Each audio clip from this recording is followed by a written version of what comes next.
या जगाच्या पाठीवर एकमेव असा पुरुष आहे की ज्याला आपण माऊली म्हणतो. कोण? माझे ज्ञानोबा आहे. जगाच्या पाठीवर एकमेव असा पुरुष आहे की ज्याला आपण माऊली म्हणतो. का? कारण माऊली उकाराची भाषा बोलतात. बघा, एखाद्याचं नाव जरी बाळासाहेब असलं तरी घरी आल्यानंतर आई त्याला काय म्हणते? हो, बाळू म्हणते. बरोबर की नाही? आणि माऊली सुद्धा उकाराची भाषा बोलतात. आई जशी उकाराची भाषा बोलते की नाही. अहो, आपल्या सर्वांवर टपून असलेला काळ, आपण म्हणतो जन्मा आले बाळ त्याची वाट पाहे काळ, त्या काळाला सुद्धा माझे माऊली काळू म्हणतात. अहो, अजून सांगू तुम्हाला, अवगुण हा शब्द माहिती आहे की नाही आपल्याला? अवगुण हा शब्द ऐकतानाच किती गढूळ आहे, पण माझे माऊली त्याला सुद्धा अवगुणू म्हणतात.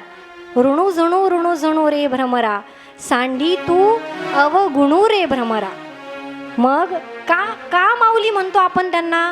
कारण आईसारखं उकाराची भाषा बोलून आपल्या सर्वांवर प्रेम करतात.